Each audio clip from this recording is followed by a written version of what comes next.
ಬನ್ನಿ ರುಚಿಯಾದ ಕಪ್ಪು ಕಡಲೆಯ ದೋಸೆ ಮಾಡುವ. 1 ಕಪ್ ಅಕ್ಕಿ, ಮುಕ್ಕಾಲು ಕಪ್ ಆಗುವಷ್ಟು ನೆನೆಸಿರುವಂತಹ ಕಪ್ಪು ಕಡಲೆ, 1 ಹಸಿಮೆಣಸು ಹಾಗೂ ಸ್ವಲ್ಪ ಕೊತ್ತಂಬರಿ ಸೊಪ್ಪು. ನಾನು ರಾತ್ರಿ ಅಕ್ಕಿ ಮತ್ತು ಕಪ್ಪು ಕಡಲೆಯನ್ನು ನೆನೆ ಹಾಕಿದ್ದೇನೆ. ಬೆಳಗ್ಗೆ ಇದರ ದೋಸೆಯನ್ನು ಮಾಡ್ತಾ ಇದ್ದೇನೆ. ನೆನೆ ಹಾಕಿರುವ ಅಕ್ಕಿ ಮತ್ತು ಕಡಲೆ ಇದ್ದರೆ ಇನ್ಸ್ಟೆಂಟಾಗಿ ಈ ದೋಸೆಯನ್ನು ಮಾಡಿಕೊಳ್ಳಬಹುದು. ಈ ದೋಸೆ ಕ್ವಿಕ್ ಆ್ಯಂಡ್ ಈಸಿ ಕೂಡ ಹೌದು ಹಾಗೂ ಹೆಲ್ತಿಗೆ ಕೂಡ ತುಂಬ ಒಳ್ಳೆಯದು. ಕಡಲೆಯಲ್ಲಿ ಪ್ರೋಟೀನ್ ಅಂಶ ಇದೆ.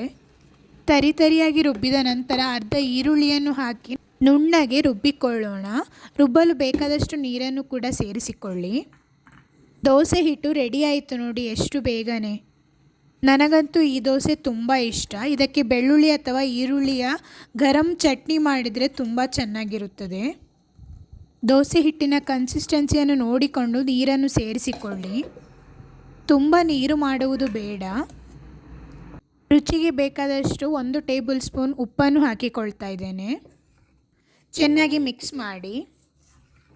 ನನ್ನ ವಿಡಿಯೋಸ್ ನಿಮಗೆ ಇಷ್ಟವಾಗ್ತಾ ಇದ್ದರೆ ಲೈಕ್ ಮಾಡಿ, ಸಬ್ಸ್ಕ್ರೈಬ್ ಕೂಡ ಮಾಡಲು ಮರೆಯಬೇಡಿ.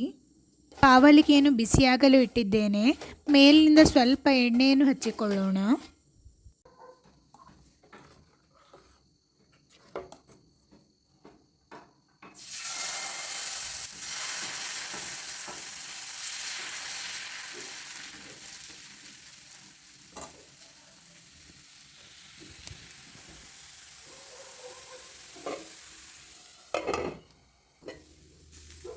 ಮೇಲಿನಿಂದ ಸ್ವಲ್ಪ ತುಪ್ಪವನ್ನು ಹಾಕಿ ಮಗುಚಿ 2 ಬದಿ ಚೆನ್ನಾಗಿ ಬೇಯಿಸಿಕೊಳ್ಳೋಣ.